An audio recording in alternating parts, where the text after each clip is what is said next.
Assalamualaikum warahmatullahi wabarakatuh. Kembali lagi ke channel YouTube aku nih. Di sini aku akan membuat video skill lab tentang KB alamiah berupa konseling metode amoni laktasi atau yang sering kontrasepsi mal. Nah, semoga apa yang saya sampaikan nanti dapat bermanfaat untuk kalian ya. Dan sebelum kalian menonton, jangan lupa like, comment, and subscribe. selamat menyaksikan dan menonton. Assalamualaikum. Waalaikumsalam. Silakan masuk Ibu, silakan duduk. Ya, sebelumnya ada yang bisa saya bantu? Saya habis melahirkan 3 bulan yang lalu, Bu. Nah, saya ingin melakukan KB, tapi takut untuk KB, suntik dan yang lainnya. Ada tidak KB yang tanpa alat gitu, Bu? Tentu saja ada. Sebelum saya menjelaskan nanti apa aja tuh KB yang tidak seperti KB suntik ya Bu ya. Sebelumnya perkenalkan, nama saya Bidang Winasi yang kebetulan bertugas pada hari ini. Oh ya, sebelumnya ini dengan Ibu siapa ya kalau boleh tahu? Fariska Putri. Oh ya, Ibu Fariska Putri. Umurnya berapa ya? 29 tahun. Oh, 29 tahun. Anak baru melahirkan 3 bulan yang lalu ya Bu, berarti anaknya baru umur 3 bulan. Iya. Nah, ingin KB tapi takut untuk KB melakukan KB suntik. Nah, ada nih Bu, KB sebelumnya Ibu tahu nggak KB itu apa? Tahu, KB itu keluarga berencana. Nah, Ibu taunya cuma keluarga berencana. Sebenarnya KB itu merupakan salah satu metode yang dilakukan oleh pasangan suami dan istri untuk mencegah terjadinya kehamilan. Nah, tadi kan Ibu menanyakan tuh ada nggak KB yang selain KB suntik itu. Nah, ada Bu. Nah, itu KB mal, karena ibunya juga masih menyusui. Mal itu apa sih? Mal itu adalah metode amoni laktasi, yaitu alat kontrasepsi yang mengandalkan pemberian ASI. Nah, cara kerjanya gimana sih? Cara kerjanya dari mal itu penekanan atau penundaan untuk ovulasi. Nah, kelebihan atau keuntungan dari kontrasepsi itu apa aja nih? Ada efektivitasnya tinggi. Nah, keberhasilannya itu 98% pada 6 bulan pasca persalinan. Kemudian efektif banget tuh, tidak mengganggu senggama atau hubungan. Kemudian tidak ada efek samping secara sistematik. Kemudian tidak perlu nih pengawasan medis. Kemudian tidak perlu obat ataupun alat. Kemudian murah tanpa adanya biaya. Kemudian ada nih kekurangan dari atau keterbatasan dari mal. Nah, kekurangannya itu tuh atau keterbatasannya perlu persiapan sejak perawatan kehamilan agar setelah menyusui dalam 30 menit pasca persalinan.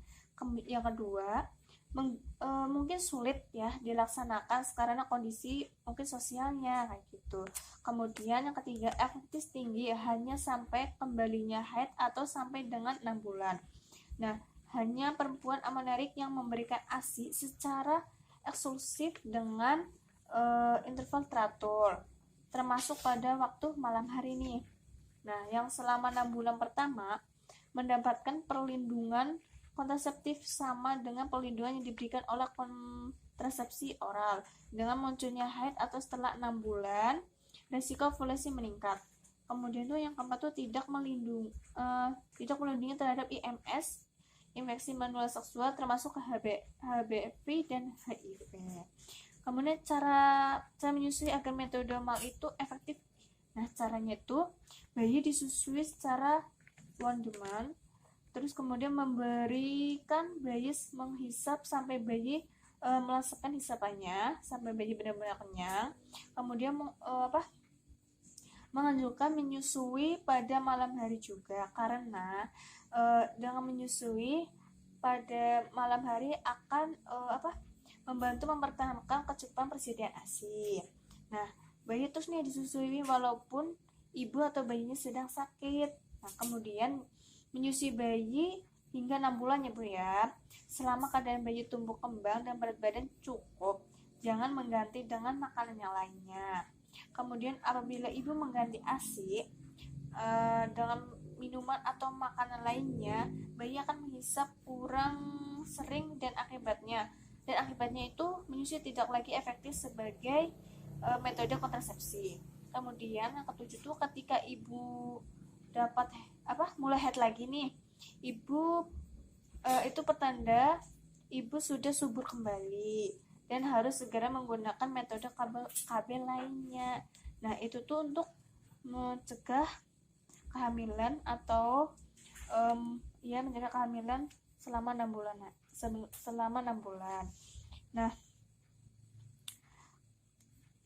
Nah, ibu menggunakan seperti ini nih jika ibu telah mendapatkan haid lagi ya Bu, yang saya jelaskan. Kemudian ada yang ingin ditanyakan lagi nggak Bu? Enggak. Nah, kan ibu nggak ditanyakan lagi nih. Dari yang pas saya jelaskan tadi, bisa nggak ke saya jelasin sedikit aja yang ibu pahami tadi? Tidak mengganggu senggama. Itu apa, masuknya ke apa? Kelebihan dari kontrasepsi mal. Ya, apa lagi?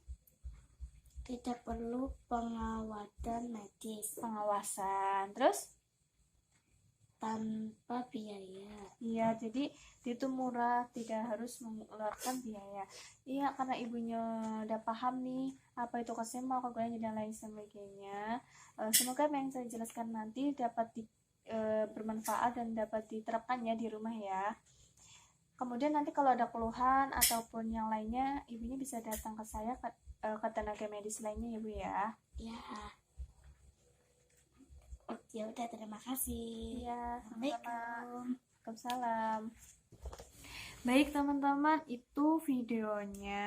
Semoga apa yang saya sampaikan dapat bermanfaat buat kalian ya. Terima kasih sudah menonton. Dan jangan lupa like, comment, and subscribe. Oke, terima kasih. Wassalamualaikum warahmatullahi wabarakatuh. Dadah.